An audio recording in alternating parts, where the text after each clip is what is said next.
Good morning, SKN. I'm Jamie Morris. And I'm Cortensia Carty, and happy Valentine's Day. And it's also Tuesday, so choose to spread some love, not only today, but always. And now we begin with the latest in local news. This from Win Media SKN. Miss Jashornia Edwards from St. Kitts was named the Caribbean's top female CXC Caribbean Certificate of Secondary Level Competent Student of 2022. Edwards received her award during a regional virtual ceremony held by the Caribbean Examination Council to recognize outstanding candidates for the May-June 2022 examination sitting. The presentation at the award ceremony was held on Thursday, February the 9th, 2023. The Honorable Dr. Jeffrey Hanley, Minister of Education in the government of St. Kitts and Nevis, expressed his pride in the students' performance. He said, and quote, "Standing out in the crowd of elite students is a remarkable accomplishment worth celebrating. This certificate, known as the Caribbean Certificate of Secondary Level Competence Award, distinguishes Ms. Edwards among her peers and is indicative of her potential for success," end quote. Edwards, a former student of the Virchals High School, is now a first-year student at the Clarence Fitzroy Bryan College. So congratulations to Ms. Edwards, and keep doing great things. And in other news from SKNIS, Prime Minister of St. Kitts and Nevis, the Honorable Dr. Terence Drew, will be joining other regional heads of government this week at the 44th regular meeting of the Conference of CARICOM Heads of Government. This will be the first appearance for the Honorable Dr. Terence Drew, the fourth Prime Minister of St. Kitts and Nevis. The meeting will be held in Nassau, Bahamas from February 15th to 17th under the chairmanship of the Honorable Philip Davis, Prime Minister of the Bahamas. The CARICOM Heads of Government meeting will address several recurring and new issues, such as the CARICOM single market and economy, climate change, climate finance, agriculture and food security, regional security and health. The heads of government will also be engaged by several foreign guests to discuss political, economic, and financial matters relevant to our Caribbean community. We continue now. This from Win Media. The Department of Agriculture will deploy 500 monkey traps throughout St. Kitts to reduce the population of monkeys that are causing destruction to farm crops throughout the country. Minister of Agriculture, Marine Resources and Cooperatives, the Honorable Samuel Duggins, in a recent interview said, and quote, "The monkeys have been a significant threat to our food security here in St. Kitts and Nevis, and they are a nuisance to many of our farmers. Our program here at the Department of Agriculture is to help to control that and improve our food security agenda," end quote.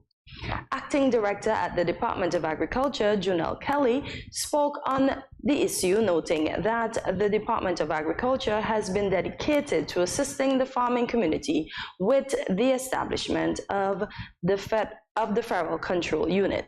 She said, and quote, "Here at the department, we have various traps at various sizes. We started with some smaller traps, and now we are taking into consideration that perhaps we would want to have some bigger traps so we can catch larger numbers, so we can ensure the food security of the nation," end quote. The acting director also stated that we want to have this discussion and consultation with our stakeholders to come up with new ways and new avenues in which to reduce the population.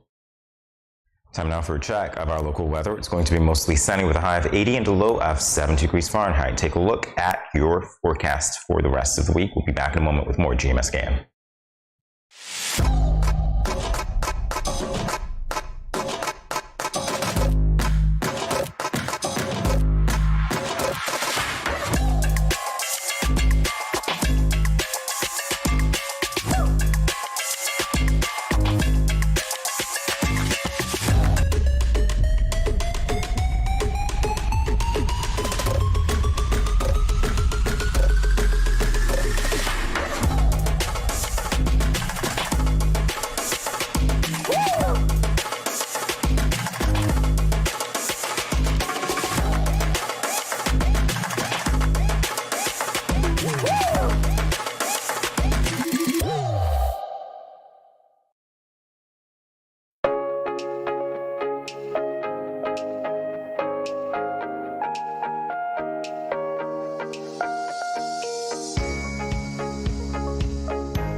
No cash, no card, no problem. Jad, embrace the freedom. Welcome back to Good Morning SKN. We continue with regional news list from Loop Caribbean. The Pan American Health Organization, PAHO, has issued an alert urging countries of the Americas, including the Caribbean, to update their response plans to prevent the re-establishment of endemic transmission of the measles virus. This follows a reduction in childhood vaccination coverage, increasing the possibility for outbreaks of this disease. The alert stated, quote, "Vaccination and epidemiological surveillance of vaccine-preventable diseases are essential health services and should not be interrupted," end quote. Measles is a serious and highly contagious virus for which safe and effective vaccines are available. The Americas were declared measles-free in 2016. However, as the virus continues to circulate in other parts of the world, PAHO said countries of the region reported an increase in imported cases between 2017 and 2019, with the most significant outbreaks occurring in Brazil, where endemic circulation continues, and Venezuela. We continue now with international news, this from the BBC. More than 5,000 pregnant Russian women have entered Argentina in recent months, including 33 on a single flight on Thursday, officials said. The latest arrivals were all in the final weeks of pregnancy, according to the National Migration Agency. It is believed the women want to make sure their babies are born in Argentina to obtain Argentine citizenship. The number of arrivals has increased recently, which local media suggests is a result of the war in Ukraine. Migration Agency head Florencia Carignano said that of the 33 women who arrived in the Argentine capital on one flight on Thursday, 3 were detained because of problems with their documentation. She said the Russian women wanted their children to have Argentine citizenship because it gave them more freedom than a Russian passport. Having an Argentine child also speeds up the citizenship process for parents. As it stands, Russians can travel visa-free to only 87 countries. Folks, there you have it for regional and international news. Up next, For the Love of Books, as we promised yesterday, with Miss Petrine Clark. Stay tuned.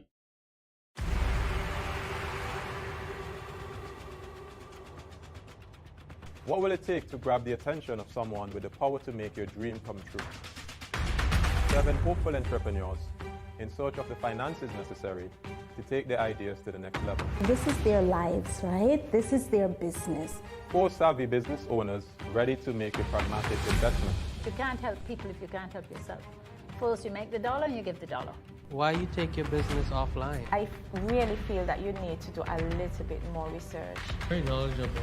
Super knowledgeable. You have a great idea and a great concept. I think you'd be snapped up by Disney. If you have a job someplace, it means that if something is not working, you can walk away. Who will invest? Let's do this. Let's do this. Thank you. And who will be sent home with nothing? I am your host, Kevin Hope.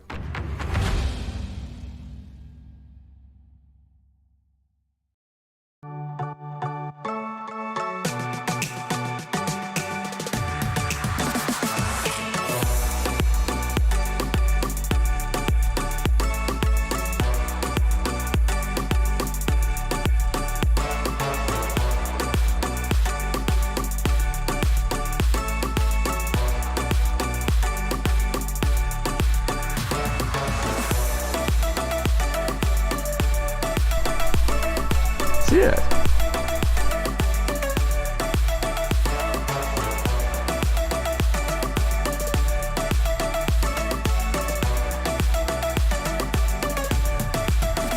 An exotic experience.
no cash, no card, no problem. Dad, embrace the freedom.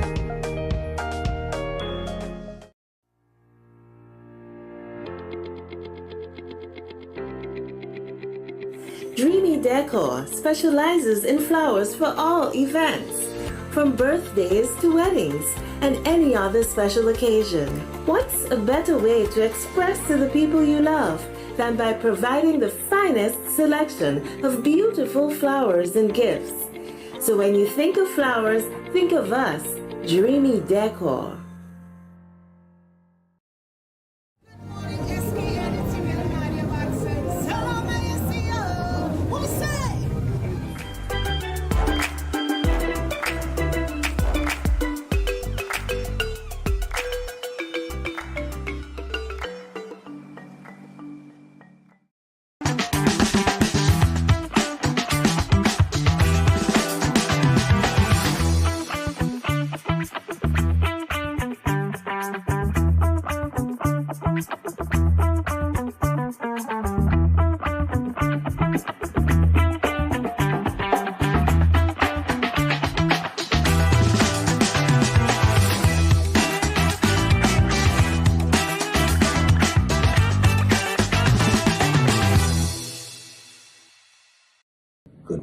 Good morning, SKN and Studio 327.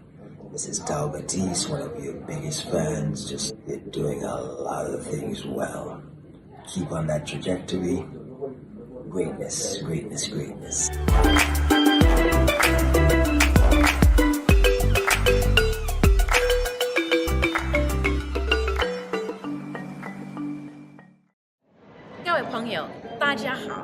Greetings, my lovely people. I'm Chantel, residing in Taiwan. 12 hours time difference. It's nighttime here, morning time in SK. I'm busy and on the go. However, I always manage to keep up to date with what's happening in SK. All thanks to Good Morning SKN.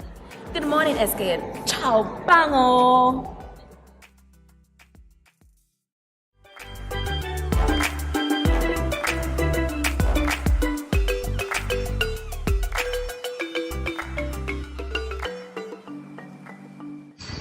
Welcome back to Good Morning SKN. It is Valentine's Day today, and as we know, this day is typically dedicated to the celebration of romantic love. But here on Good Morning SKN, we are broadening our horizons and celebrating love that transcends romance. Can you imagine that? So, for the love of books, we will be speaking with Patrine Clark, librarian at the Charles A. Halbert Public Library, and my former teacher when I was a little tot. So this is going to be a very interesting conversation with Ms. Clark. Welcome to Good Morning SKN. Welcome. Thank you for having me. Good morning, everybody. Right. So very first question, which is kind of strange for me because I'm jumping a bit, but what inspired you to become a librarian? It was actually an opportunity afforded to me to make a diversion or an addition to my previous profession of being a teacher. Mm-hmm. So I went to Teachers College, I did library as an alternative, and then I got the opportunity to do library as a profession. I went off on a scholarship, I went to Mona, I studied, and I came back with my degree in library and information studies. Mm. So I went on to be the librarian at CFBC College. I was at CHA Public Library for a short period. I went to Bastia High as the librarian, and now I'm back at CHH Public Library as the chief librarian. Well, congratulations on your elevation. Thank you so much. I didn't know you had to study to become a librarian. Oh, yes. Okay. That's an advantage. Okay. I realize there are various types of librarians, though. So what type are you? Well, I am for the public library, but actually my degree, I specialized in school libraries. Oh, school libraries. Yes, but in doing the degree, I also did an aspect of public library. So I widened my horizon. When I came back, because it was a new field, I exposed myself to private libraries, special libraries. So I think I'm well-rounded in the field of being a librarian. Now, this is very interesting because as you talk about your training and the differences between the different types of libraries that there are and librarians that there are, what are some of the fundamental differences between a public librarian and a school librarian?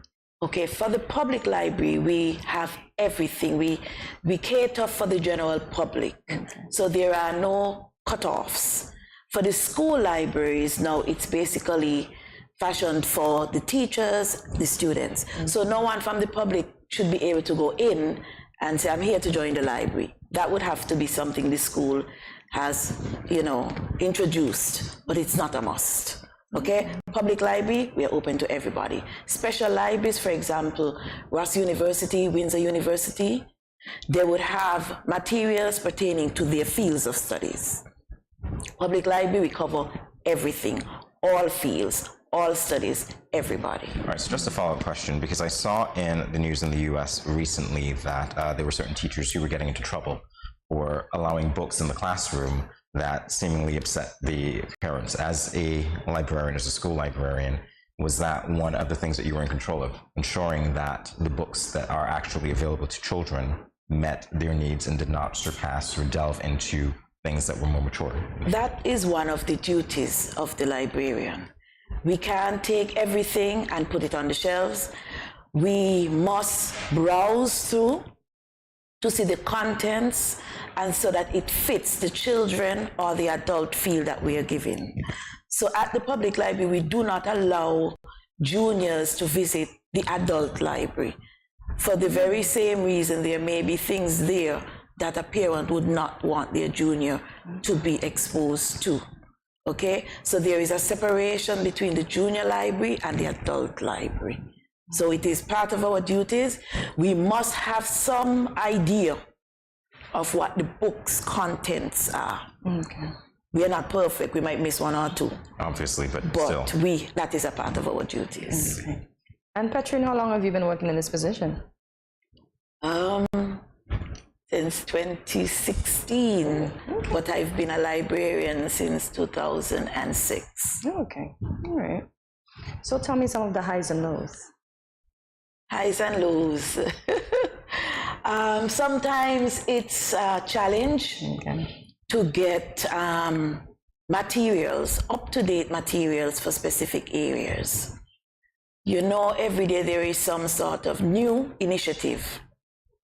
We can't find books fast enough to meet the initiatives.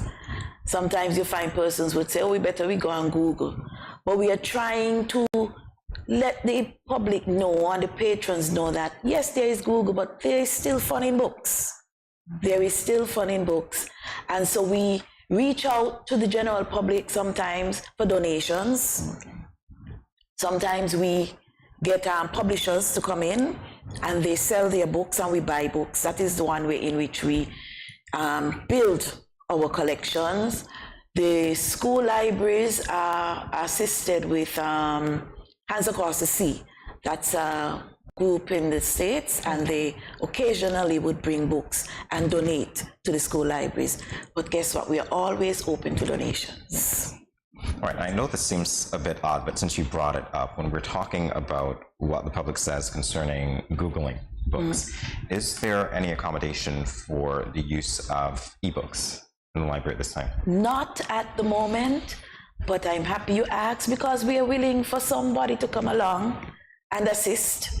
We are actually doing a lot of things manually still, but we are trying to move away from that. So the library has a few outreach programs, and we are trying to as much as to even put the registration online.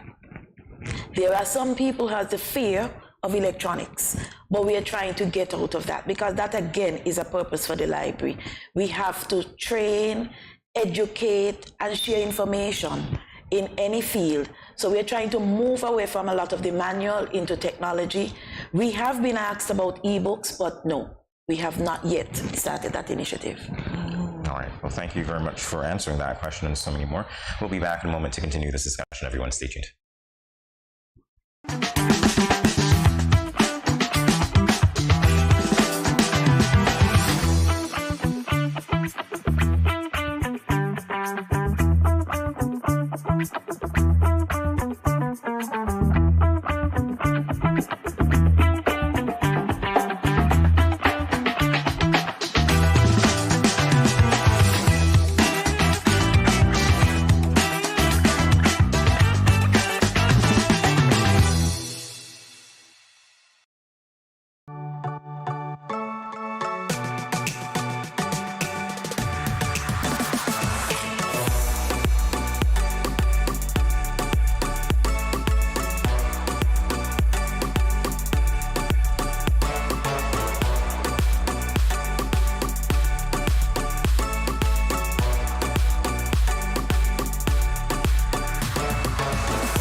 Cheers.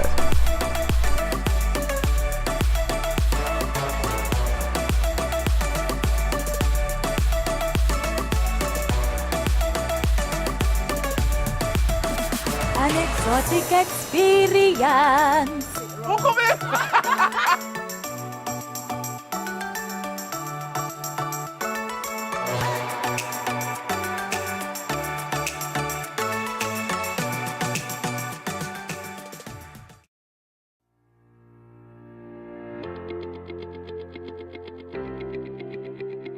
Dreamy Decor specializes in flowers for all events, from birthdays to weddings and any other special occasion. What's a better way to express to the people you love than by providing the finest selection of beautiful flowers and gifts? So when you think of flowers, think of us, Dreamy Decor.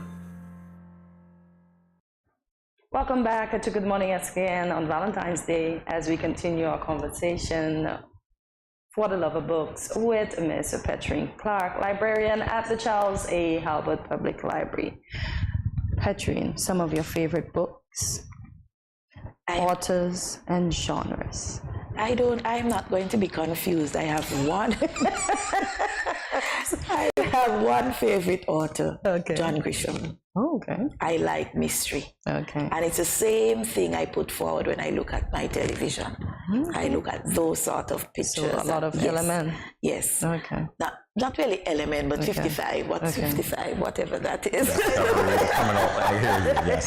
Right? I mean, occasionally you want a little romance. Okay. But I am more for mystery. Good stuff.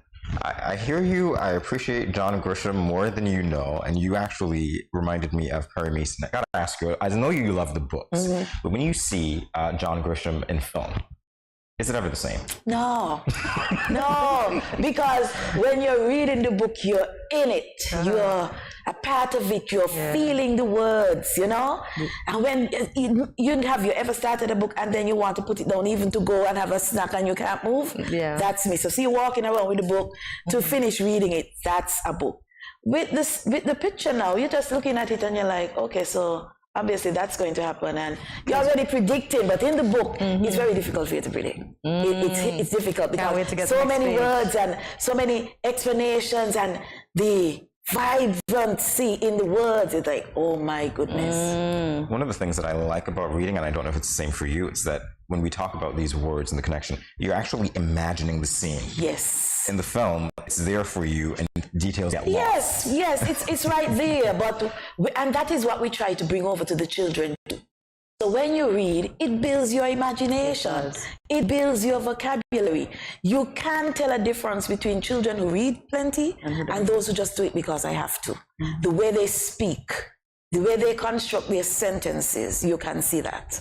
Because that's one of the advantages of reading. You build your imagination, you build your vocabulary. Okay. So you gave us one of the benefits, building your two, building your imagination and building your vocabulary. What are the other benefits of reading books? Well, I would like to focus on children because I was first a teacher. Okay. So when you get a child reading, their writing improves as well. They are able to explain themselves. They themselves can construct stories that brings out the same scenery and imagination that they have read. Okay, I may sound biased, but I just want to focus on the children build their imagination and build their vocabulary. I like when children can fluently express themselves. Lovely. Because the children are the next generation. Yes, so we focus on those. We start with those, we build from there. And you may find a parent or two who says, oh, yes, because sometimes when they register, the children only get what? One pocket. A parent now would see the eagerness in the child and the type of books the child wants. Say, okay, I'll register as well. Of course, we entertain that because then the adult would get 2 or 3 pockets. So then the child would be able to get 3 or 4 books at the same time. Nice. Okay, that makes a lot of sense. You're taking me back, you know. Here, listening to you talk, it really misses me not to mention this. So those of you who are looking at Miss Clark wondering, Where do I know her from? Some of you would remember her from the Academy Primary School, that no longer exists. But as you talk about words and the love of children, inspiring them to read and so on, I remember it being in your classroom. Yes. You took me right back. My gosh, why do this now? Take me back. All right. Make the people calculate. Oh boy, well, they're already calculating. I gave my age already, so that's fine. Let's talk about the process of getting a library card. Okay, because I mentioned before manual, we have started also a form online for registration. To clarify handwriting, sometimes we have a problem because some of the things we ask for, your name, your address, an email, a contact person. Okay, so that's a physical card that we have. So you fill out the card, you leave it at the desk. We issue you with a rules and regulations booklet that explains everything about the library, fines, lateness of books, if you damage the books, everything is in it.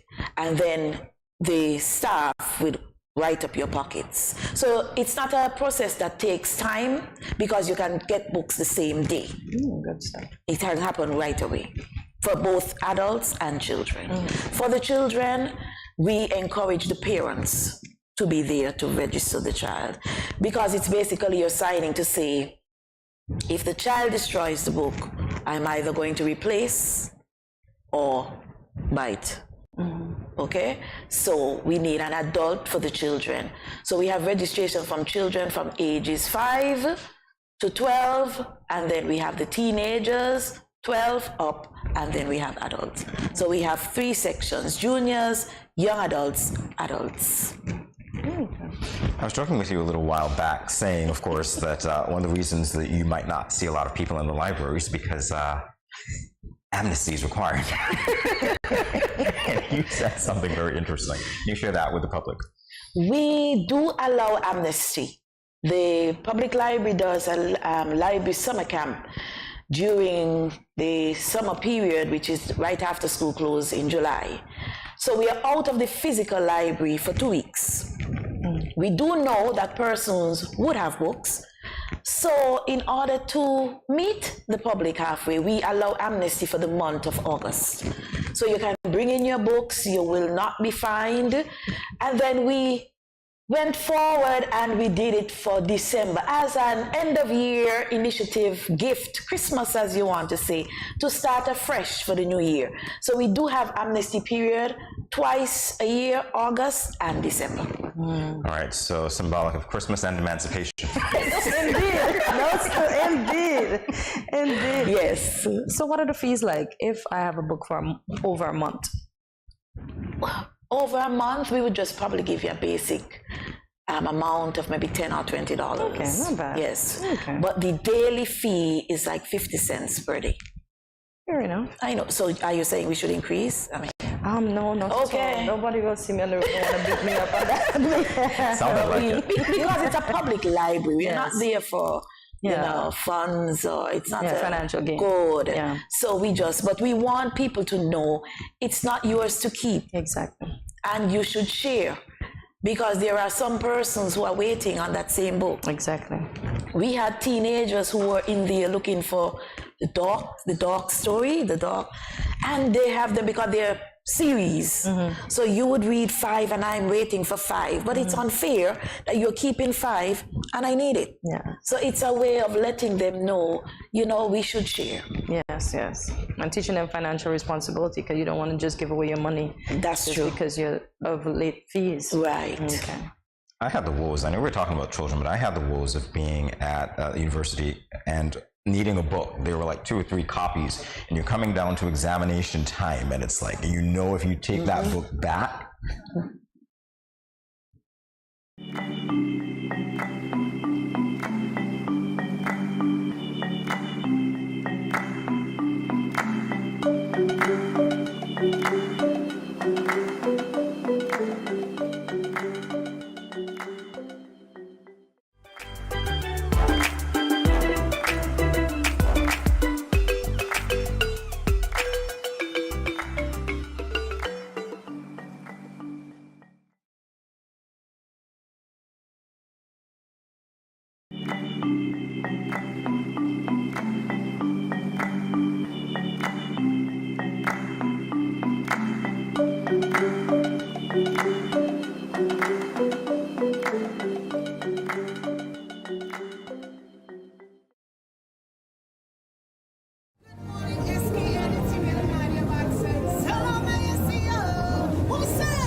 All right, we apologize for that break in transmission due to technical difficulties, but thankfully we are back, continuing our discussion with Patrine Clark. Ms. Clark, I was telling you, I could relate, unfortunately, to the dark side of my dealings with the library, because there are times when I've been studying and I need books, and there are only like 1 or 2 copies.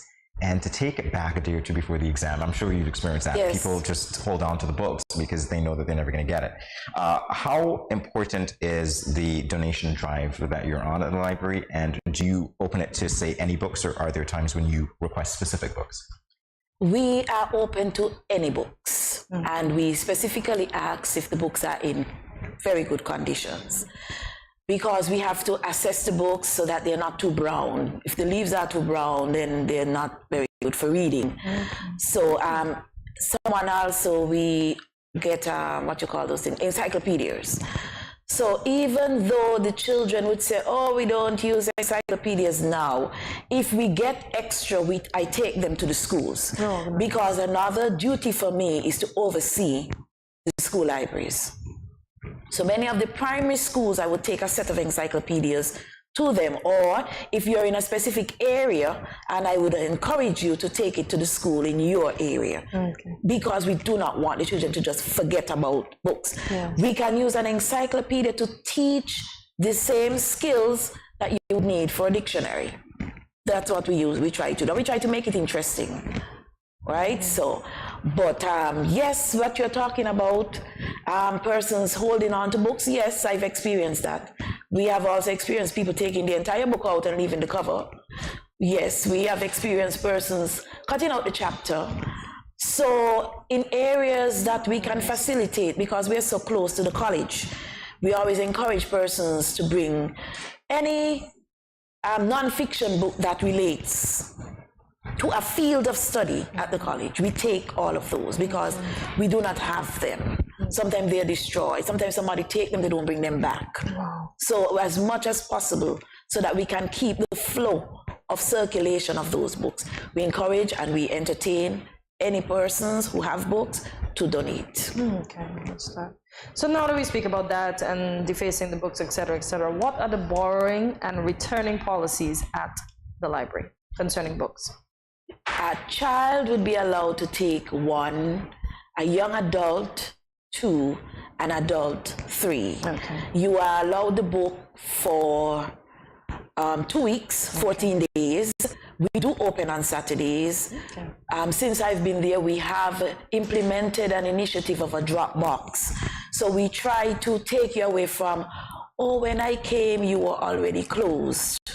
Or, you know, I couldn't come in today. You can always drop it off on a Sunday. Right, so we have tried to implement those things. Is the Dropbox working?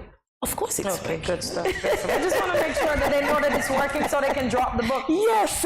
So guys, so that way you won't have to be concerned about amnesty. That's true, but you would imagine we still do have to. Okay, all right. For some persons who have it for years. The list we have and the names I see. All right. I'm sorry. You got choked up. That was deliberate, by the way. All right, well, Ms. Clark, we want to thank you for coming by and sharing with us all about the love of books.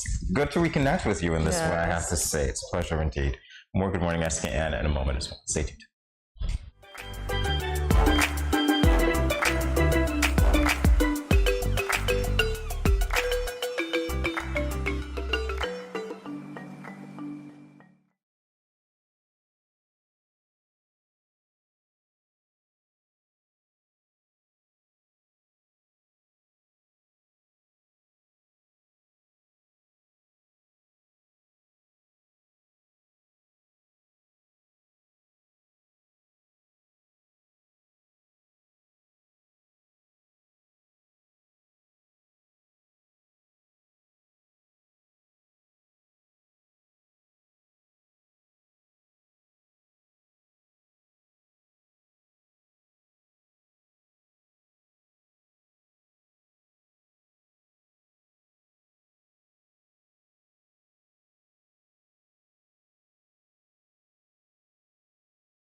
Greetings, my lovely people. I'm Chantel, residing in Taiwan. 12 hours time difference. It's nighttime here, morning time in SK. I'm busy and on the go. However, I always manage to keep up to date with what's happening in SK. All thanks to Good Morning SKN. Good morning SKN. Ciao, bango!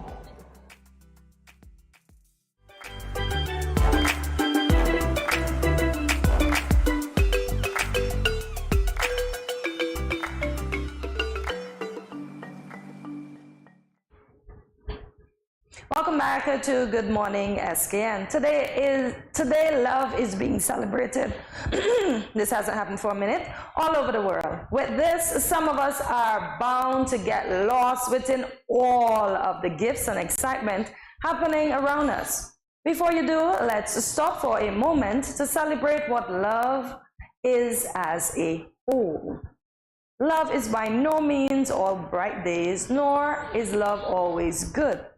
Of course, these are opinions. So for this edition of Real Talk, Jamie and I will be giving our opinion on this topic, guided by an excerpt taken from The Prophet by Khalil Gibran. It says, "For even as love crowns you, so shall he crucify you. Even as he is for your growth, so is he for your pruning. Even as he ascends to your height and caresses your tenderest branches that quiver in the sun, so he descend to your roots and shake them in their clinging to the earth." This is a heavy one. This is a heavy one. I think it bears repeating, so I'll do that again. "For even as love crowns you, so shall he crucify you. Even as he is for your growth, so he is for your pruning. Even as he ascends to your height and caresses your tenderest branches that quiver in the sun, so shall he descend to your roots and shake them in their clinging to the earth." Khalil Gibran? Okay. Yeah, life can be painful. Based on this quote, opposites connect here because we see the very first line, crowns you, will crucify you. Wow. So the good comes with the bad, based on this quote. Yeah. Not that I would know. So this is what we're going with. Well, we see that Christ had so much love for us, if we can start with in that area, and he died for us with all that love. So he got crucified. So because of his love for us humans, he died. So he crucified his love for us. And then the second part says, so even as he is for your growth, which is love, so is he for your pruning.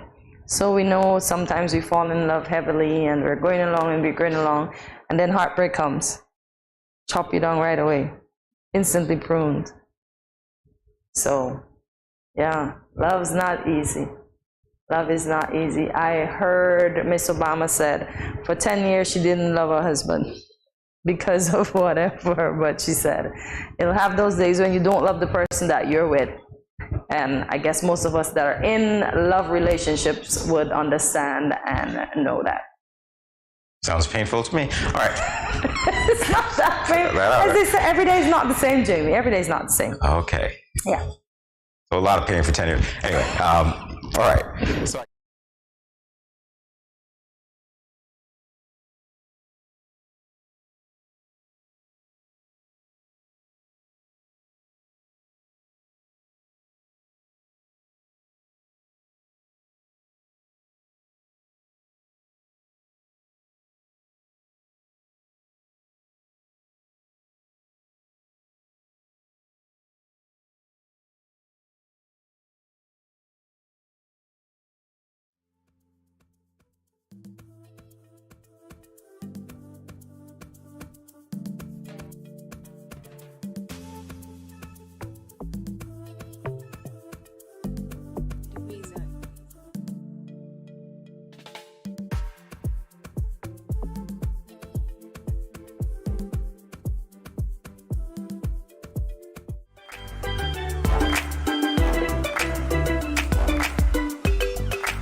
We are back. I was going to say break. So we are back, not back after that break in transmission. We're glad that you were still with us, and we're talking all about love. We're focusing on a poem entitled The Prophet by Khalil Gibran. And we've read already a few lines of that poem for you, and we're just going through it to dissect it. So I think when we were last on air, we actually got to the part, or we were about to get to the part, Hortensia, you're dealing with the pruning. So even as he is for your growth, so is he for your pruning. And anybody who is into gardening understands what pruning is. Yes. Sometimes you can have a branch that seemingly has grown so well, or a plant that's grown so well, but then it doesn't bear. Yeah. And you have to cut it down so that it begins that process of growth all over again. And it's more productive than it would have been had you left it. Yeah. So in that respect, I can see how growth and pruning complement each other, as per his line. Yeah, because even in regular relationships, if you keep doing the same thing over and over and your friendship's not growing, because it doesn't have to always have to be an intimate relationship or any relationships, I find. You have to do things that will better the group. You as an individual, you can't stay the same. Because as the years evolve, we get older, we get gray hairs. Prior to that, we never had gray hairs. We didn't have weight problems. We didn't have our knees hurting, or et cetera, et cetera. Aging sounds really good. Keep going. I'm just saying. So in order for you to grow in love, or in order for you to get out of love, because sometimes the pruning means you have to get rid of the bad situation in your life, because no person is bad. Everybody has their own attitude. You have to get rid of that person, and then you have to grow again in love, because sometimes when we deal with a individual that doesn't suit our needs or meet our needs or treat us the way we expect to be treated, we want to cut off everybody else. So, we just got to cut off that one person and love ourselves and get back up, grow some more. We don't mean that literally, by the way, please. No, we're not going to cut you. No mutilation. I know I'm wearing red, but no cutting hair at all. All right, so even as he ascends to your height and caresses your tenderest branches that quiver in the sun, so shall he descend to your roots and shake them in their clinging to the earth. And that's what I said. When we get too comfortable, we have to be shaken up, because even in love relationships, sometimes we get comfortable in the things that we do in the beginning, we no longer do them. So you have to be like, well, is what going on here? What happened? I don't matter anymore? Well, you have a nice conversation. You don't come with the fighting words, because those are already fighting words. But you be like, do I matter to you anymore? Has my love died? Has it dried up? What happened to the cup that once ran it over? You just have to speak your mind. You have to let them know, like, what is happening. And same thing with friendships. You have to be like, but we don't talk anymore. We don't hang out. What? You're fed up with me? We're not growing? Blah, blah, blah. Yeah. Yeah, okay. It's amazing what you just did there, because I think that as much as a poet always tries to convey a certain message, the message can be interpreted differently based on who's doing the reading. If I were to go over that line, what I get from that is that love is all-encompassing, and that's a very abstract dissection of it, because we're looking at the branches, we're looking at what we see above the ground, but we're also looking at the root, what we can't see, what is basically in the deepest, darkest parts, that, as you said, sometimes perhaps need to be shaken. Yeah.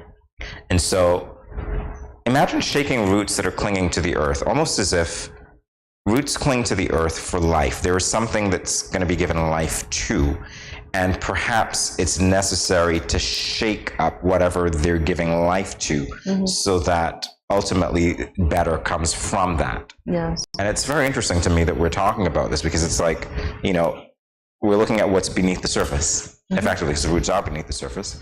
Above the surface, we've got things that are beautiful that people will see. Beneath the surface, we've got everything that basically breeds what's above the surface, which is beautiful, isn't it? It's great. When you dig a little deeper, and you see things that are not nice, that's love, man. You're going to definitely shake things up, I guess. That's the point, right? Jamie, since you're into gardening, it's the same thing with a plant. It's not growing enough, or sometimes you say you need to turn up the soil. So you take the pot, you turn up the soil. Sometimes you even uproot the whole plant, turn up the soil, and then you put it back in. and then you look and see, okay, this root's not looking too good. You pull that root off. So, yeah. All right, so this is where divorce comes in, and then you rekindle your love later and get married again. That might be it for some of you, perhaps. No, because there are some people out there. You think I'm joking? There are some people out there who have given themselves second and third chances. But if it doesn't work after the second time, you shouldn't go to... How do you know that? You don't know that. No, because, Jamie, these folks are hoping, right, that from the marriage I had with Jamie, this is what I learned. So I'm going to have a marriage with Anthony, and then what... No, I meant the same person, you know. The second or third time with the same person. So you're going to marry that person over and over and over? Based on what you said about putting the plant back in the soil, there are some people who have broken up. Some of you are not even married. Some of you have broken up. I've known some reality star that did it twice. She remarried to the same person, which isn't bad, because according to the rules of marriage, you can remarry to the same person. But if you're going to take, as I said, a little from you, a little from Anthony, a little from Lem, and we're going to say, okay, this is what I did wrong with him, this is what I did wrong with him, or this, and vice versa, because, you know, the man could say, this is what I did wrong with her, this is what I did wrong. But it doesn't work. So I think after the second time, if it doesn't work... I disagree. And we always get here, there's always this major fork in the road. There's a fork in the road when it comes to that, honestly. What? It is what it is.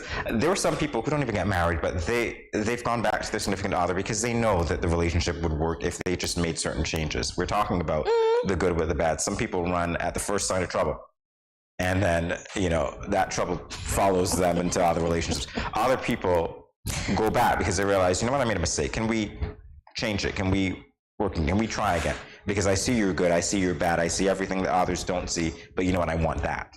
That speaks to me.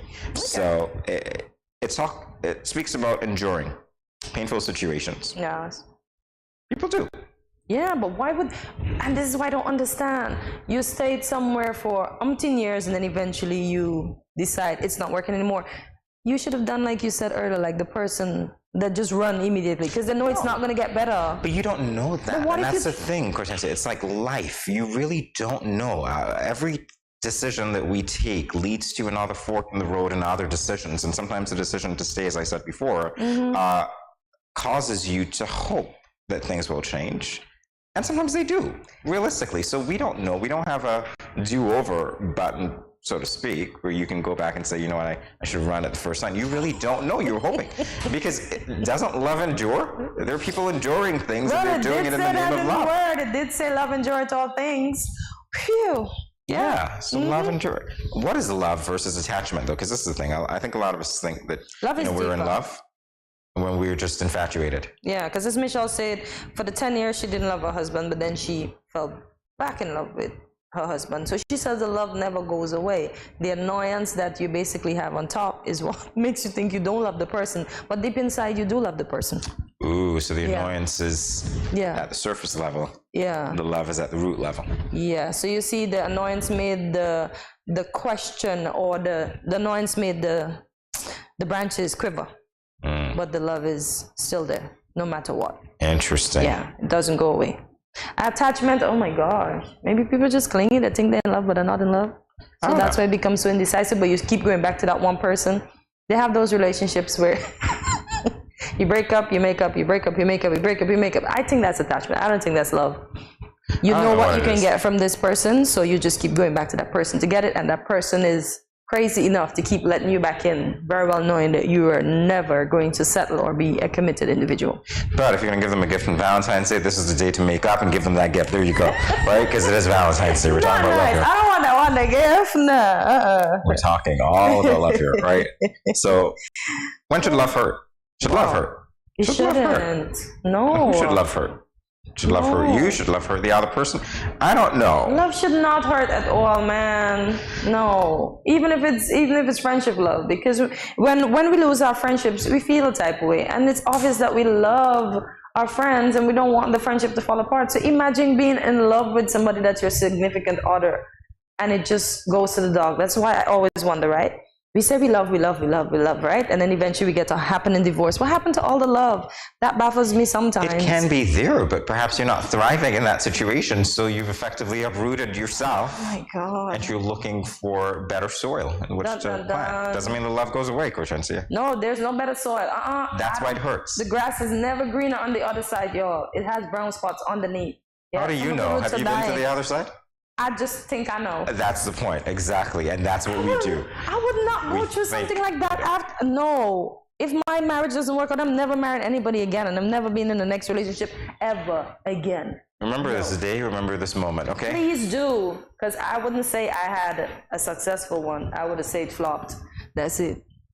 That's the truth. The whole truth, nothing but truth. But I'm not learning nobody again. I'm not doing those things again. One time, one try.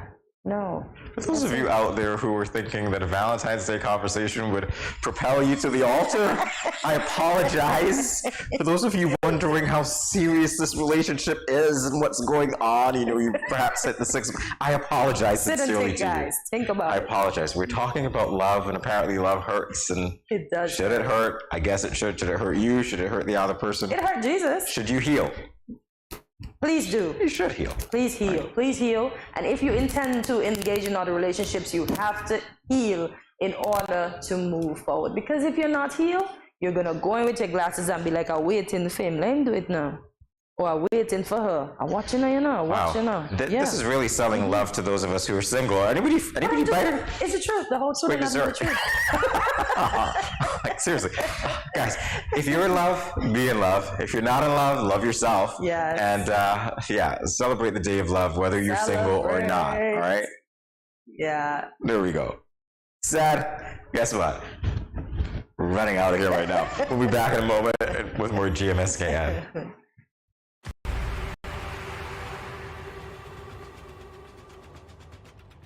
What will it take to grab the attention of someone with the power to make your dream come true? 7 hopeful entrepreneurs in search of the finances necessary to take their ideas to the next level. This is their lives, right? This is their business. 4 savvy business owners ready to make a pragmatic investment. You can't help people if you can't help yourself. First, you make the dollar and you give the dollar. Why you take your business offline? I really feel that you need to do a little bit more research. Very knowledgeable. Super knowledgeable. You have a great idea and a great concept. I think you'd be snapped up by Disney. If you have a job someplace, it means that if something is not working, you can walk away. Who will invest? Let's do this. Let's do this. Thank you. And who will be sent home with nothing? I am your host, Kevin Hope.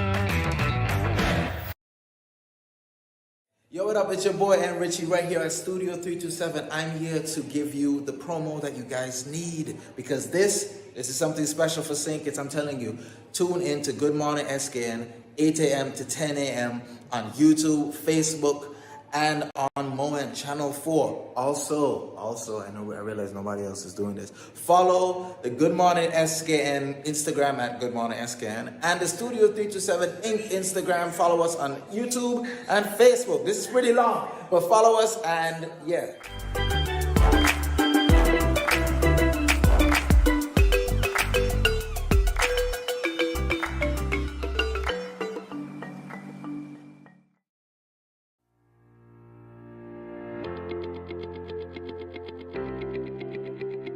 Dreamy Decor specializes in flowers for all events, from birthdays to weddings and any other special occasion.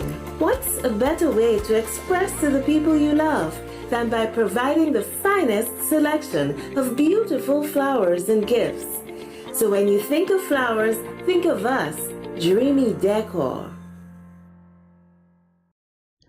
The Vassar Animal Rescue Center, better known as BARC, strives to prepare dogs and cats to thrive in loving home environments through the promotion of humane animal treatment, proper health care, and so much more. In honor of the love of pets, we are pleased to be speaking with Peyton Barnett, Bark Shelter Operations Manager. Welcome to Good Morning SKN. Thank you. All right, so a little background information on Bark. You had your grand opening and ribbon cutting ceremony on July 30th, 2019. What's the experience been like over the last nearly 3 to 4 years now? Well, we've really grown a lot. I wasn't here at the beginning, but I've been working there since 2021. And we've really expanded. We now have 3 different buildings on the property, 2 of them that can house dogs. We have about 25 kennels, so we can have about 25 dogs at a time if we wanted to. So yeah, it's really grown a lot. Okay. What is the mission and vision of Bark, Peyton? Well, we are trying to rehabilitate mainly stray dogs from the streets that, like, have issues, like maybe if you see a dog limping or if they're extremely skinny, something like that. Oh, wow. All right, so let's talk about the services in relation to what you said, of course. Well, the very first thing, even before that comes to mind is, since it's an animal shelter, effectively you go out looking for dogs, or people pinpoint where the dogs are? Yeah, so we don't exactly go catch the dogs, but if someone sees a dog that is in peril, they will bring it to us and then we'll assess it and go from there, kind of. Okay. So let's talk about the ways that we're able to minimize stray and neglected cats and dogs in St. Kitts. So you have an adoption program. Let's talk about that. Yes, we do. So once we get a dog, it is available after a week to start fostering, which you can take the dog into your home and we provide all the supplies for you. So it's kind of something that it's free of charge, but it's to let the animal rehabilitate and find love within the home. And then we also have an adoption program where people can come and view our dogs or see the dogs, or you can even adopt from the fostering situation. So the adoption process is pick out the dog that you like, and then you'll take it home, and we do a week trial to see if the dog's a good fit for the home and the person wants to keep the dog.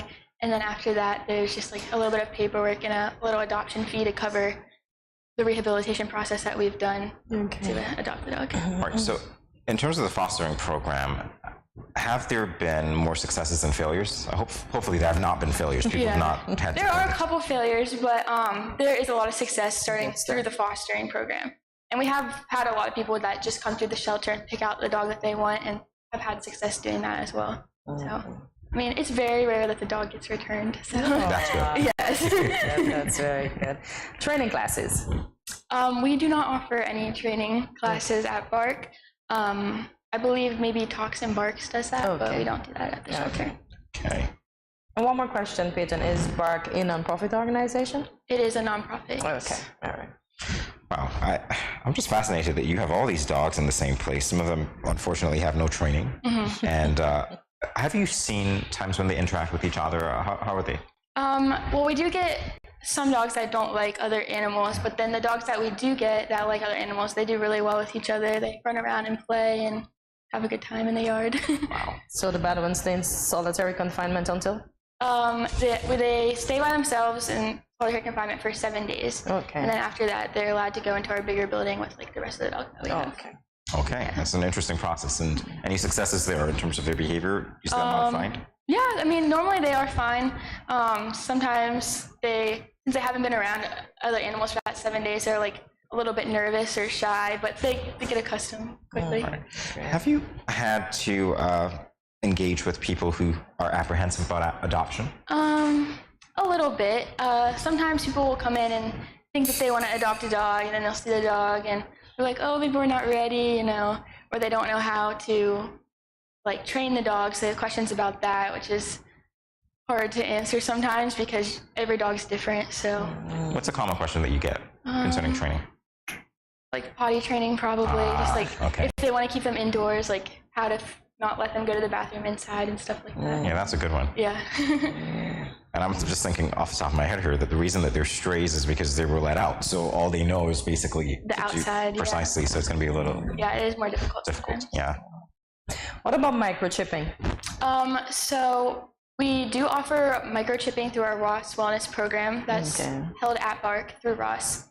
And it's not per se a tracking device, But if you do get your dog microchipped, it just is a little like grain of rice under the skin. And if your dog gets out and gets lost, any of the clinics like Ross Clinic, Bark, and Pond's Veterinary Clinic can scan your dog and they'll see who the dog belongs to. Ooh. So if your dog is lost and someone does find it and take it to one of those clinics, then it's very possible that you will find your dog again. So what if your dog's lost? It's a cute dog, somebody likes the dog, and they take the dog to one of those clinics to get it checked out. Is there a way that you would you scan the dog prior to checkup just to ensure that this dog belongs to me and it's not a stolen dog? So we do that, especially at Bark, to make sure that we know who the owner is. And if someone does bring in a dog and it doesn't actually belong to them, that we found like via the microchip, we would call that person and they would have to discuss amongst themselves. Because sometimes it's possible that the previous owner didn't want the dog anymore, so they would surrender it to the new person that found the dog. Type of situation. Okay. I'm sorry, I'm just having a reference to Ace Ventura Pet Detective because it seems like you guys are doing some detective work, which is really good. Should we connect? All right, so let's talk about common pet supplies. If I've adopted a dog, I don't know the first thing about that, but I imagine I'll get some training, some conversation being had. You said you provide the supplies for fostering. Yes. What are those supplies and what would I need to do after I've adopted successfully? So the things that we normally provide for a foster is a crate to keep them like contained while you're like not home so they don't destroy anything, something like that. We give like a little bag of food to start, a water bowl, a food bowl, collar, a leash, and a couple toys normally. I like that. Nice. So let's talk about the community care offerings. Pet education. What I'm adopting, what would you tell me about this dog other than its name? I would probably tell you the personality it has, like what it likes to do, if it likes to be outside or inside. Just like mainly behavioral things about the dog to make sure it'd be a good fit. So if you have 25 dogs at once, Peyton, how can you differentiate between those 25, their differences? Well, I spend a lot of time with them, so I know them all very well. Most of the time they all are very different. Like some are females, some are males, you know, so they all have different behavior qualities to them. Okay, nice. I'm remembering attending, I think it was Ross University, when they were having an adoption day, and there was this little dog that came up, and his personality appealed to me because he was very subdued. His name was Charlie, and I could tell that he was obviously mistreated before, so he was very shy and reserved, but the eyes, the longing, and the connection that he made, it was like, wow, this dog is going to get adopted. We tried and we failed. So I'm a little wounded, but I'm pretty sure that through Bark, we'd probably find another one if we want to, so that'd be a great thing. All right, so the sterilization, your volunteer groups, you do that? Yes. Wow, what does that involve? Sterilization as in like spaying and neutering the dog? Neutering, yeah. So we hold something through a club at Ross. So some of the students will come to Bark once a month and they'll hold what's called a spay day. So spaying a dog is for a female dog, so she cannot have puppies anymore. And then neutering a dog is for a male dog, so he can't impregnate a female dog anymore. And we do that mainly to just try to keep the stray dog population of the island down. Yes. Because there's already so many dogs here, you know. I open my door and I choose not to run or walk to certain places because at certain times of day it's like 4, 5, 8 dogs, and it's ridiculous. It's like you don't know if they've got anything, babies or anything like that. They're just stray. So it's great that you're doing that to control that population. And you also have volunteer programs. Okay, let's talk about that. How can the public get involved? So they can contact us on our Facebook or through our email. And basically the volunteer program just includes coming to Bark and playing with the dogs one at a time, giving them a little walk around the yard, making sure they have water and toys in their kennel, and just providing them socialization. That's great. Do you see a lot of young people? Do you offer that to younger people? Yeah, actually recently I've had a couple girls from high school that want to start doing it to get involved with animals. So that's great. Yeah. I want to go back to sterilization. How soon should we spay or neuter our dogs? Starting probably around 6-ish months. You can start doing it then, but you can do it at any age, really. So should I allow let's say my female puppy to have a litter and then decide I'm going to spay her after that? Yeah, okay. Okay. You can do whatever you want. Basically. You can do whatever you want. Right, so the shifts for volunteering, are there any? Yes. Basically, if you just contact us, we give you the access codes to the kennel buildings, and they can come between 8 a.m. and 4 p.m. and spend as much time with the dogs as they want. Okay. All right. Wow. I'm just fascinated that you have a capacity for 25 dogs. It's like a great outing. Yeah. We don't always we've never actually had them all full before, but we have had a high number. Okay. Oh, wow. What's the highest amount you would have housed? I think like 16. Still a lot. Yeah. That's still a lot. Yeah. I have to ask, what's the average time between a dog being in the kennel and a dog being adopted? It really varies on the dog. Like puppies go faster, and like smaller, fluffier dogs go faster as well. It's really that medium-sized, typical brown dog that you see that will stay there for quite a while. Aww. Yeah. It's always a brown guy, isn't it? I'm kidding around. All right, so the pet adoption day that you had, how did that go? It was really good, actually. We didn't have any adoptions, but we raised a lot of money through the animal supplies that we sell.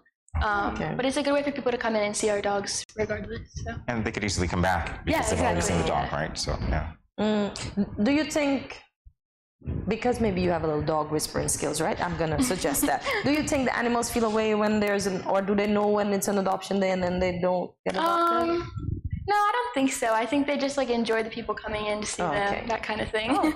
Exactly. They're probably going to enjoy the connections because they would remember if they're older. Yeah, they'll definitely see that. more people on adoption day than they would any other day. Yeah, well, that's true. So it's like a show. It's an outing. Yeah. All right. So what are the benefits of adopting a pet? Someone who loves pets, yourself. For me, I think the benefits are having like a companion. You know, I have a dog, so kind of like a stress relief for me. Like I'll come home and be like, oh, okay, and play with him. You know, it just makes my mood go up, I guess. Okay, nice. I'm gonna try a little more now. What's your dog's name? Well, I have 3. I have 2 females and 1 male, and their names are Sprout, Nugget, and Croc. Oh, I love Nugget. Sprout, Nugget, and Croc. Yeah, like the shoe. All right, so you got your chicken in there, you got your Brussels sprouts, and then you got your comfy shoes. Yep. Croc doesn't bite, does he? Well, that's actually where his name came from. Ooh. I found him as a puppy on the street, and I picked him up, and he bit me. So. And you still have Croc. Yeah. Okay, there was I thinking he's a comfortable shoe. This is funny. So, are there any upcoming adoption days? We just had one at the beginning of the month, but we should be doing another one before mid-April. I don't know when it is yet, but we will post it on our Facebook. So it's not monthly. It's not something you do monthly. No. Okay. Yeah. We do it about twice every 4 months. Okay. Well, that's good as well because you now have the time to get a dog, prepare for a dog, start looking at training, all that stuff. So it's great. Wow. I wonder if I can find a Charlie there. You never know. Maybe definitely not a Croc. Definitely not a Croc. This Croc might be good, Jamie. He might just be a no Crocs. Okay. I like the name though. No Crocs. Yeah. I gotta ask you though, in terms of the variation of noises that they make, because there are some dogs that tend to make a lot of noise. I'm concerned about that. Do you have people who are concerned about that, depending on where they live? Well, some people look for that in their dog, like the barking. They want a dog. You know, they have a dog in the yard or in their house. They want it to be protective of the house, so they want it to make noise. But there are some other dogs who are quiet and they don't really do that. So it just depends on the dog, really. Okay. Yeah. Well. Okay. I'll be looking for a quiet dog, one that matches my personality. Yeah. So Peyton, you mentioned the contact information before. Can you look into the camera and let the folks know where they can contact you for those who want to volunteer and for those who may want to adopt a pet? Yes. So you can contact us through our Facebook, which is the Bark Facebook, and our email is also on our Bark Facebook. And then you can also contact us through 869-664-7727. Wow. Croc. That's the name of mine. Yeah. Croc is going to be remembered. Thank you, Peyton. It's been a pleasure meeting you and talking all about the adoption process in Bark in general. More GMSKN in a moment, everyone. Stay tuned.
What will it take to grab the attention of someone with the power to make your dream come true?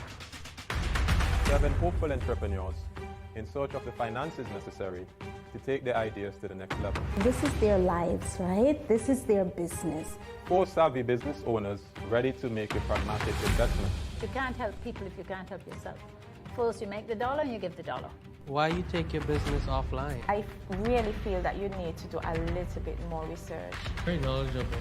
Super knowledgeable. You have a great idea and a great concept. I think you'd be snapped up by Disney. If you have a job someplace, it means that if something is not working, you can walk away. Who will invest? Let's do this. Let's do this. Thank you. And who will be sent home with nothing? I am your host, Kevin Hope.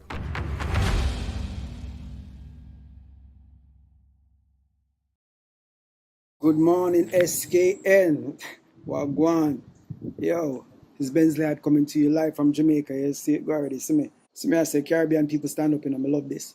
This show is very important. You understand me? Yeah, man. Studio 327. Bensley Lad, it's a big up. See me, I say. I'm the whole innocent crew. Yeah, man. More love.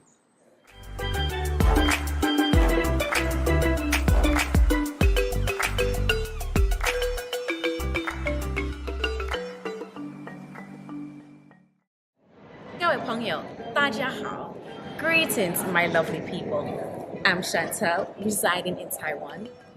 12 hours time difference. It's nighttime here, morning time in SK. I'm busy and on the go. However, I always manage to keep up to date with what's happening in SK. All thanks to Good Morning SKN. Good morning SKN. Ciao, bango!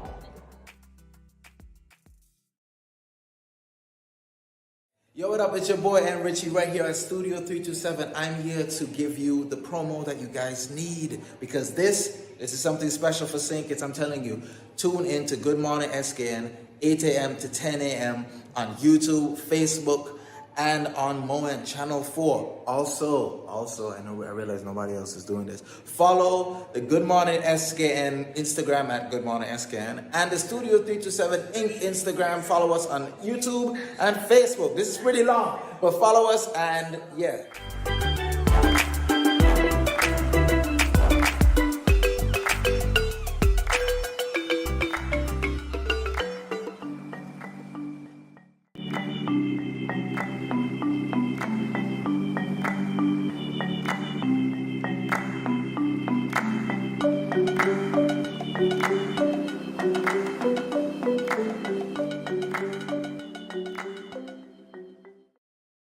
Earlier today, we had an engaging conversation with the librarian at the Charles A. Halbert Public Library. In this segment, as we loosen up, we will be sharing with you some of the most popular books from 2022. Hopefully, this will ignite or reignite your love of books. So we're not just talking about love of the humankind, but the love of books and everything else, including pets.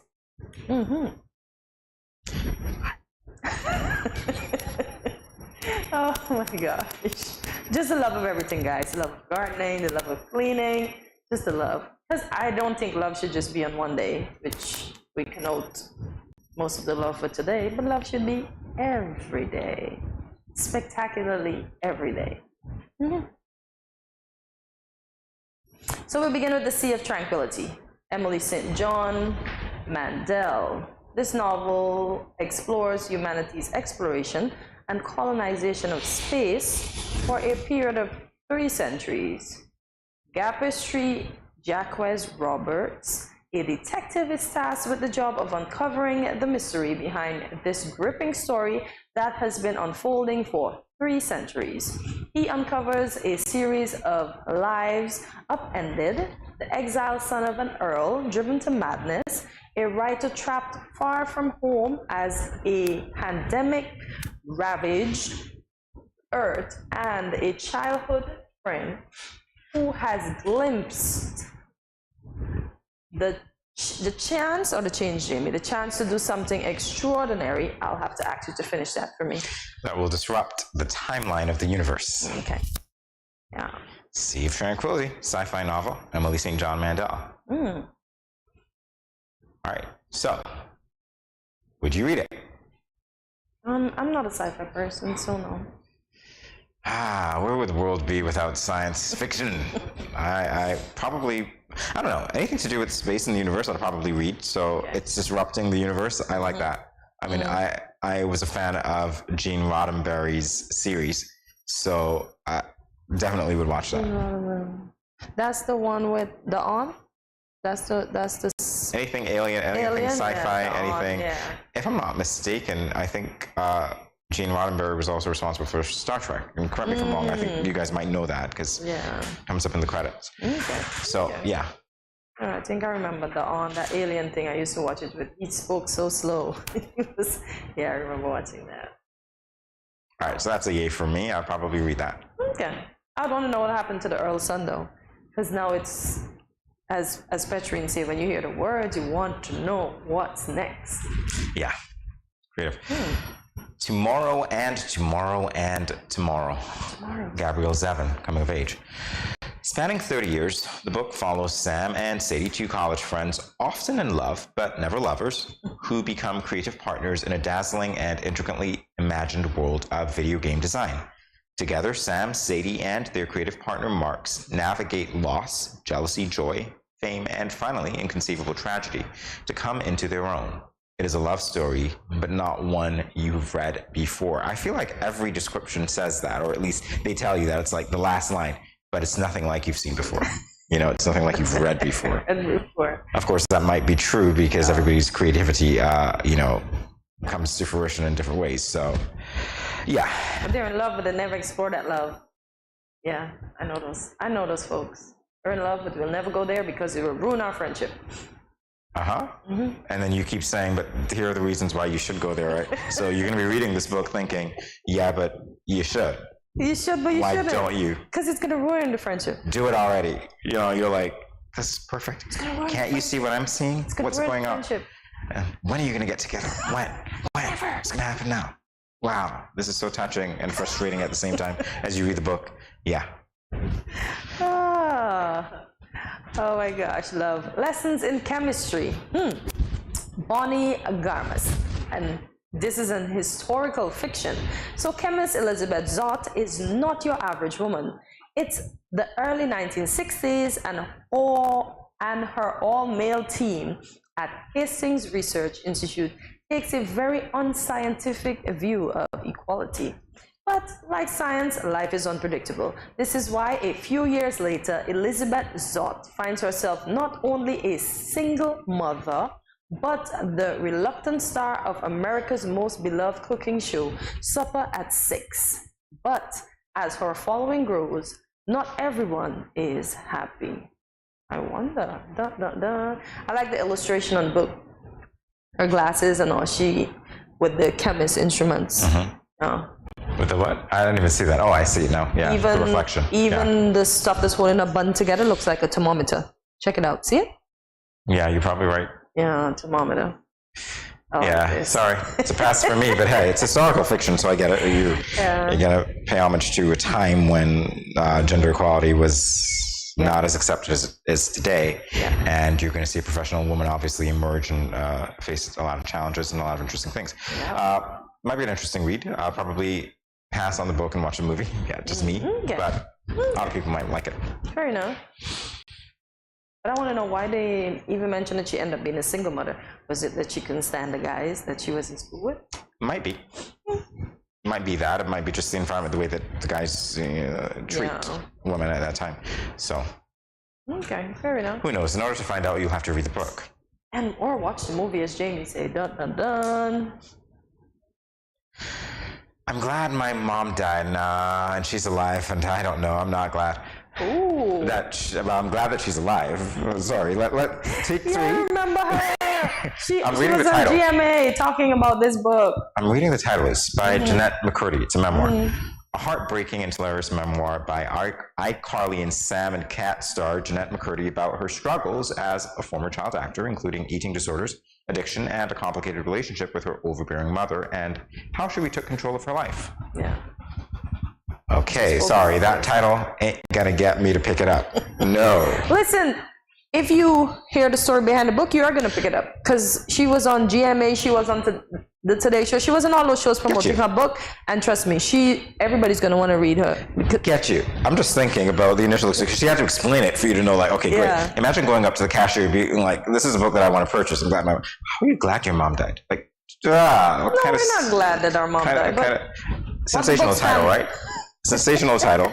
Yeah, I'm sorry. I'm not going to any cashier with that in my hand. I'll be like, but it's what the book stands for. I get it, but still, it's like, remember those movies, Storm Mama from the Train? Yeah, it's one of those things, right? Amy's not going to buy that book, y'all. No. Nope. But it should be a great read. The Maid by Nita Prose. It's a mystery. Molly Gray is a maid who has difficulty in social situations, but who takes great pride in her work. She works at an upscale Regency Grand Hotel, taking pride in her neatly tucked bed corners and wiping every spot of dirt and dust from every surface. Then one day she finds the dead body of Mr. Black, dun, dun, dun, a wealthy real estate tycoon, in one of the guest rooms, sending her life into disarray and revealing the messy, gritty activities going on beneath their noses.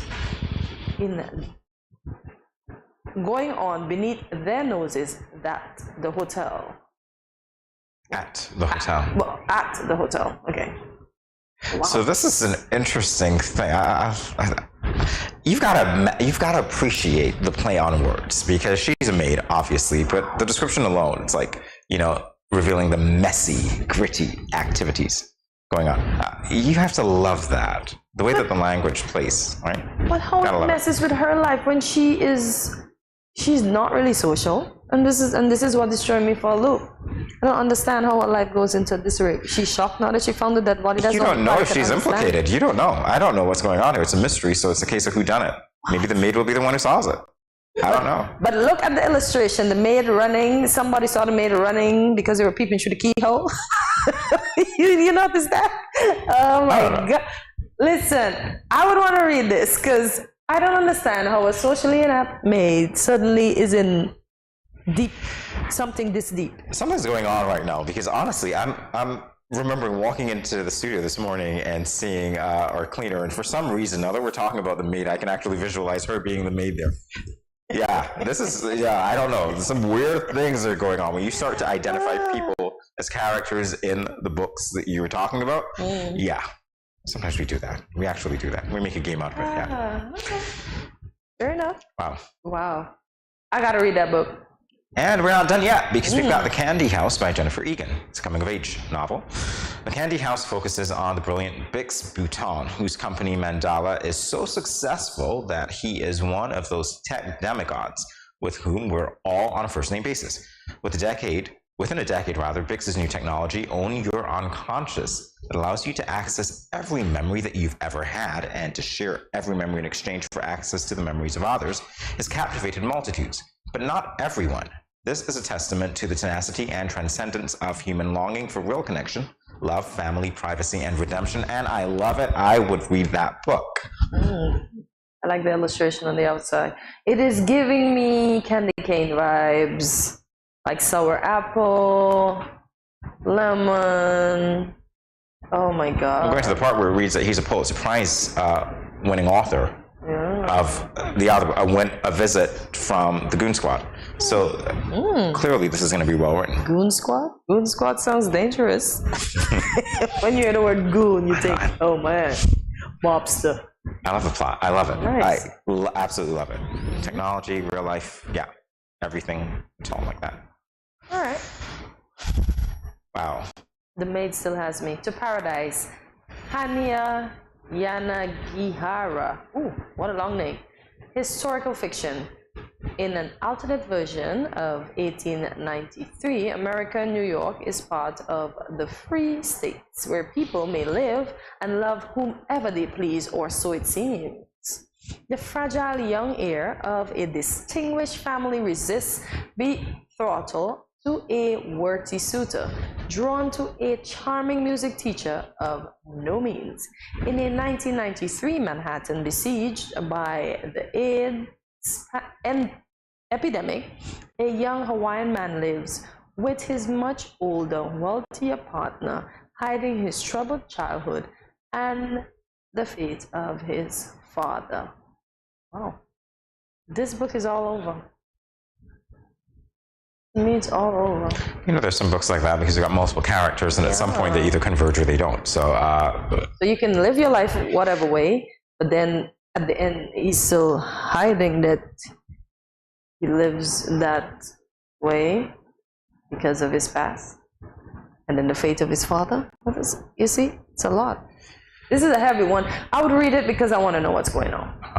Okay. Yeah, I want to know what's going on. And I like history too. What's going on? Yeah. Would you? Books. Probably not. It's not. I prefer, to be honest with you, I prefer biographies. Oh, okay. Because I like to know that people actually endured certain things, and I think that life is interesting enough without needing to add a layer of creativity on it or fiction. Okay. So, probably not. All right, fair enough. To each his own, as we said.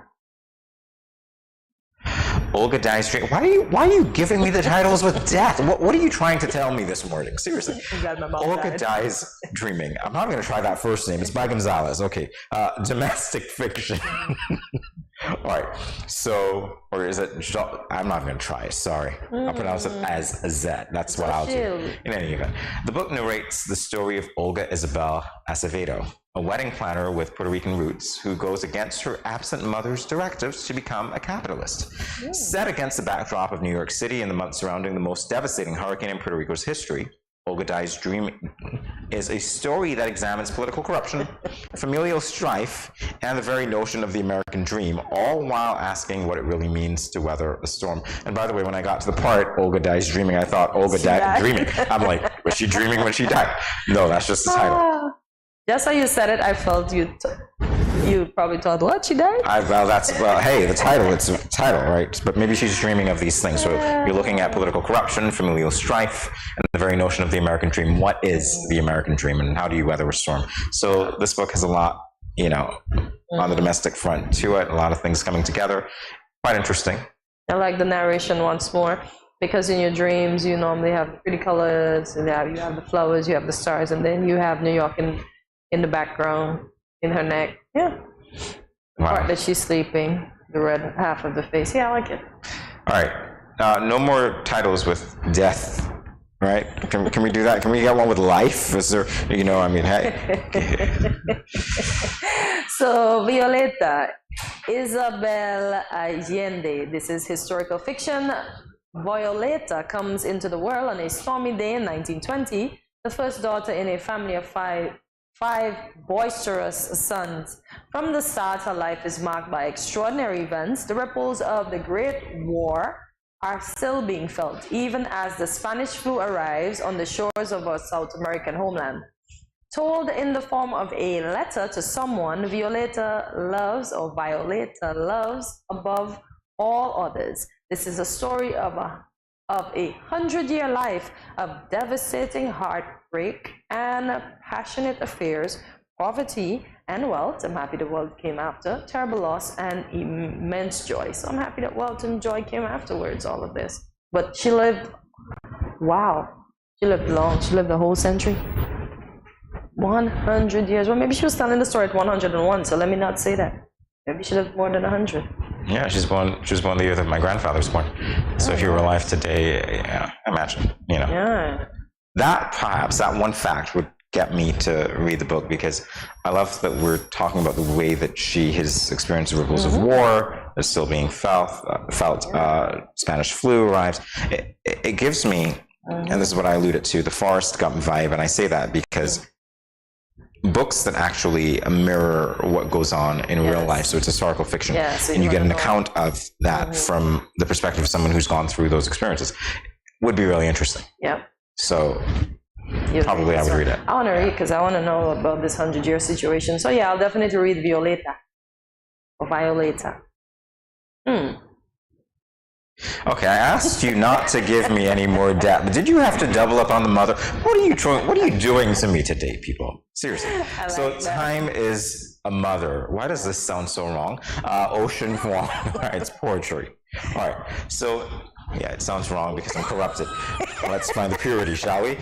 In this deeply intimate second poetry collection, Ocean Vuong searches for life among the aftershocks of his mother's death. There we go again, embodying the paradox of sitting within grief while being determined to survive beyond it.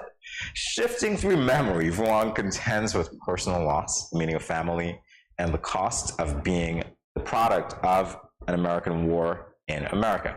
And by the way, I'll go over that line that really got me because I said, okay, here, you guys are listening to me. I got one with life in it. And I read a few words after, it's like life up comes after the mother's death. I'm like, wow. What are you guys trying to tell me today? Are you telling me something? But Jamie, when you said time is a mother, you didn't, no need to put on the extras. Well, time produces things, isn't it? Time bears all things. Oh my gosh. No, that's what I would say. But the fact that we had the little gutter moment, I picked it up too, but I was like, ooh. Oh, wait, that's what we had, a gutter moment? I don't know. I wasn't in the gutter. I stopped. All right. I didn't go there. Y'all, I went there. I'm going to be honest. I didn't go there at all. Time. I was like, what? I didn't go there at all. Just put on the rest and call it a day. When I started reading, I thought, okay, this is going to be interesting. It's going to be a different take. Obviously, titles have to be sensational in order to get people to even notice. Exactly. Because the title is the first thing you notice, a cover as well, and then you go to cover, perhaps the second thing, and then you go to. I'm mixing it up because I think if you see a book and the search cover is what you notice. Yeah. Then you look at the title. Yeah. And then you get into the description. So time as a mother, it's be like, really? Okay. Yeah. Yep. All right. So yeah, I'll probably. I'm trying to look at the cover of the book. I'm trying to figure out what is it I'm seeing. Is it a wall? Is it a bridge? I can't figure it out. Is it a plant that's hanging? I can't figure it out. I have no idea what you're seeing. It looks like flowers. Yeah, so it looks perhaps like somebody died at a graveyard or something like that. Often looks like it could be because it's after his mother's death. So he's dealing with grief. Okay, fair enough. Well, guess what? Time is not a mother in this situation, but time is up. So we'll be back for more GMSKN in a moment. Stay tuned.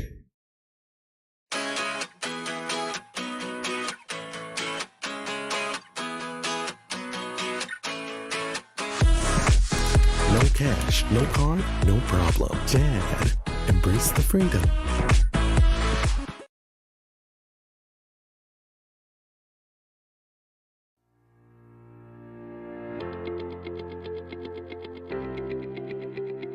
Dreamy Decor specializes in flowers for all events, from birthdays to weddings and any other special occasion. What's a better way to express to the people you love than by providing the finest selection of beautiful flowers and gifts? So when you think of flowers, think of us, Dreamy Decor.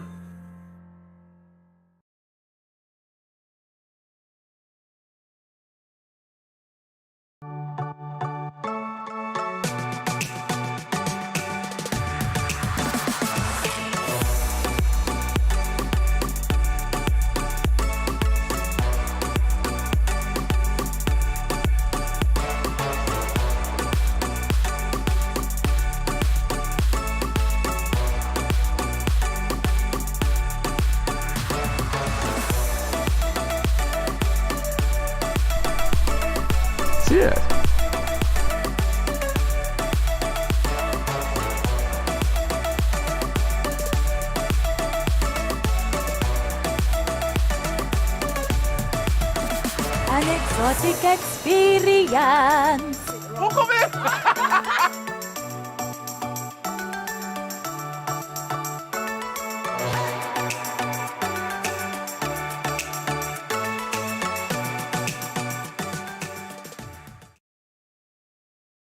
Yo, what up? It's your boy and Richie right here at Studio 327. I'm here to give you the promo that you guys need because this is something special for St. Kitts. I'm telling you, tune in to Good Morning SKN, 8 a.m. to 10 a.m. on YouTube, Facebook, and on Moment Channel 4. Also, I realize nobody else is doing this. Follow the Good Morning SKN Instagram at Good Morning SKN and the Studio 327 Inc. Instagram. Follow us on YouTube and Facebook. This is pretty long, but follow us and yeah.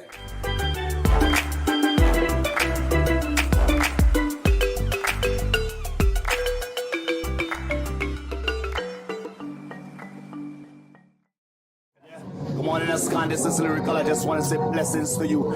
There are a happy place in the life if you live in there. A happy place in the life if you live in there. Cause them at a happy place in the life. And they can't change. And they just come out here to do right. So whether day or night, they will never ever change. Blessings, blessings, and blessings.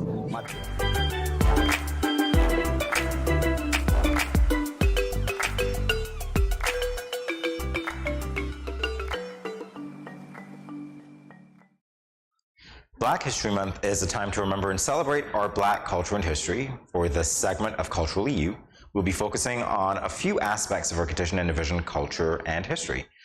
Comment below if you want to let us know how you're celebrating Black History Month. That's true. How are you celebrating Black History Month? Oh my, I need to get something African. But I'm celebrating it by finding out, by learning, I should say, not find out, by learning a lot of things about Black persons from back then when I wasn't around. Like I learned the other day that, oh my gosh, what's a country? But it seems like an American president, what are the assassination of a first democratic, someone of the countries in Africa. I can't remember the name right now. And I was shocked. I was like, what? DRC? Yeah. So it was actually a democratic country, and I guess they didn't like the guy, so they ordered his execution. And do you know the person that did it got paid $100,000? So that's, but back then, price of a life. Yeah, it might have been a lot of money, but I mean, that's nothing to kill somebody. The price of a life. Yeah, 100,000. You say it's priceless until you start, throwing figures around. Wow. In any event, we're talking about Black History Month. So we're focusing on our national flower, the poinciana, or the flamboyant, is the national flower of St. Kitts and Nevis, named after Monsieur de Poincy, a French governor of St. Kitts, who is said to have introduced it to the region. Yes, the national flower, and as pretty as it is. Yeah, and it's red. It's not red. It has red hues in it. It's a bit orange. Yeah, well, it could be Valentine flower to see. Valentine. He introduced it, and we owned it. I know. Yeah, it's ours now. There's your flower. It's our national flower. Yep, pretty. We own it. We own it. The St. Kitts and Nevis flag. The national flag of St. Kitts and Nevis was adopted on September the 19th, 1983. It was designed by Idris Liebert in a national design competition, and we had the pleasure of speaking with the designer. Yeah, we did. Yes, we did. As a matter of fact, that interview ought to be rewatched by me, especially as we talk about Black History Month, because this adds some context into it, who we are as a nation, birth of a nation, effectively, and our designer. Jamie, do you own a flag? Do I own a flag? Yeah. No, I have shares in the national flag. I don't own Jamie, I was flag. cleaning up the other day, the same bedroom, and I found a whole flag. A huge one too. So I planned when cricket returns to St. Kitts, guess who's walking with our flag too? Cricket. Look out for me, guys. So I'm gonna wash that bad boy, and I'm gonna fold him up, iron him nice, and he'll be sitting there ready for the cricket game. Yep. The national dish. There we go again. Oh, the national dish. What do we love to eat here?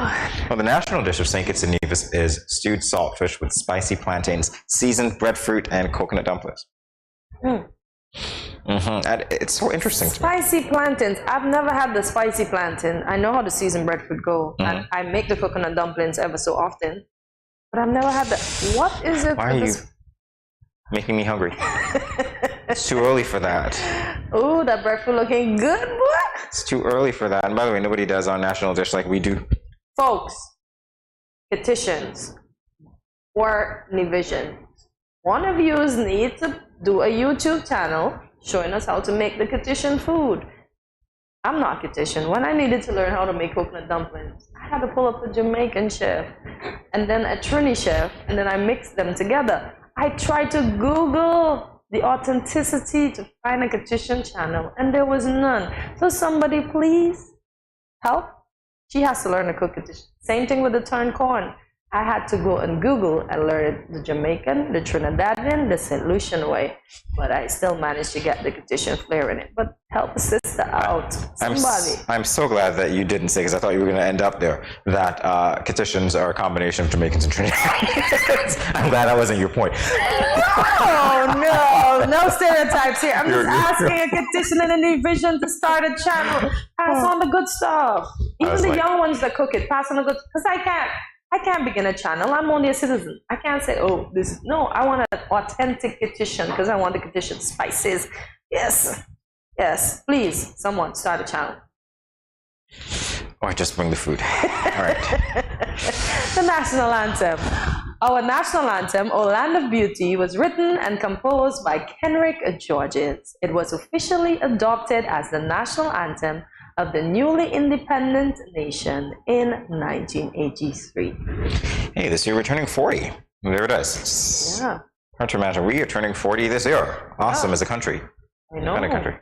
Great. Oh, land of beauty, to prosperity extend. Yeah, you can't go through school and not know the national anthem. Like, you sing it every day for assembly and so on. That's one of the things that you do along with the school song. At least that's what happened. But how many persons sung wrong words, though? After a while, you got them right, because, there were certain parts of it that you were like, what was going on here? And then as you got older, you got it. So, to posterity, I think that one used to get a lot of people. Didn't know what to say about People that. used to say prosperity. Yeah. Posterity used to get a lot of people, honestly. Yeah. I think that's the only thing. Funny enough, I am more familiar with the Kittitian anthem than I am with my Guyanese anthem. I can't remember that at all. I remember when I went in for Miss Liat and I represented Guyana, I had to go Google everything because I couldn't remember anything to save my life. I knew everything Kittitian, but I forgot my Guyanese. Well, Land of Beauty, yeah. I love it. Mm-hmm. Nation bound together with a common destiny. Yeah, we are bound. That's nice. And I like, so Land of Beauty, as you said, a nation bound together with a common destiny. I like, as stalwarts we stand for justice and liberty. And I like the other part, for God will surely defend, his blessings shall forever. Can I confess something here? This is the first time I'm looking at the national anthem with punctuation marks, because I will tell you that I read the second stanza as this. I read, as stalwarts we stand for justice and liberty with wisdom and truth. That's how I read it. Yeah. Seeing the punctuation there, it's like, as stalwarts we stand for justice and liberty. That's it. Stop. With wisdom and truth, that's how we will serve and honor. So the punctuation makes sense, but generally when I've seen it written, there are none. You just see, line after line, so then you get, the true meaning. And even how we sing it, we just join all the parts together. We never have a little breather and continue. So now saying this, hopefully we'll sing it the correct way. Yeah, we've got the best national anthem in the world, by the way. I hate to break it to the rest of you, but we do. Don't break your heart on Valentine's Day. Just love the fact that it's the best. National Heroes, first observed in 1998. National Heroes Day is an island-wide public holiday. And our national heroes are, we went through the list. I forgot when, but we went through the list recently enough, maybe like 4 or 5 months ago. That's recent, by the way. Very recent. The Right Excellent Sir Robert Llewellyn Bradshaw, the Right Excellent Sir C.A. Paul Southwell, the Right Excellent Joseph Nathaniel of France, that's Joseph Nathaniel of France, the Right Excellent Simeon Daniel, and the Right Excellent Sir Kennedy A. Simmons, and the only one who's alive today, and that's a good thing, since, we're not gonna, we're grateful that he's alive, Sir Kennedy Alfred Simmons. I hope Sir Simeon Daniel was from Nevis, so he's included in St. Kitts as well. So that's just nice. It's nice. Yes, our national heroes. I find Mr. Eddie Murphy resembles Mr. Bradshaw. I really thought you were going to tell me Eddie Murphy was a national. I thought, was he coming to America? Was that nation that he was from again? No, he resembles Mr. Bradshaw. Really? Okay. You don't find? Yeah, a little bit. I'm sorry. Eddie Murphy's such a funny guy. I don't know that I can see. I didn't say the personality. I said he resembles. But I can't see Eddie Murphy without seeing Eddie Murphy and without seeing Donkey in Shrek. It's just, it's impossible for me to unsee it. Right? I don't see that in our first national hero. I'm looking at these pictures and I'm looking at how they ensure that we know that Dr. Kennedy Simmons is the only living national hero. How so? The life that his picture has in, and the others are just like, they're gone on. Well, granted, his was taken more recently. Just saying. I know black and was the thing back then, but you just get the sense that they're no longer with us. Get me? Yeah. I don't know. I just look at things very deep. I hear you. I hear you. Masqueraders. So masquerade is an art form. It is a grand display of our festivities, a cultural evolution that has taken place over the course of 300 years.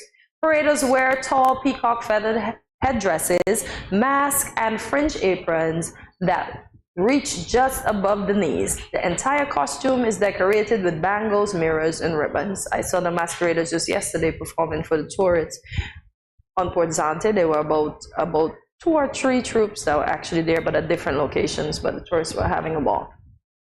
Alrighty, well you can't have masqueraders without the feathers. For whatever reason, we love feathers in these parts. We definitely love feathers. I mean, they're all over the place. Yeah. The colors too. Love it. One of the things that got me, and I'm just going to say this out here because I love the traditional wear and so on. And I guess if you're dancing around, it makes sense to have shoes. But has anybody ever looked at the shoes? Like, seriously?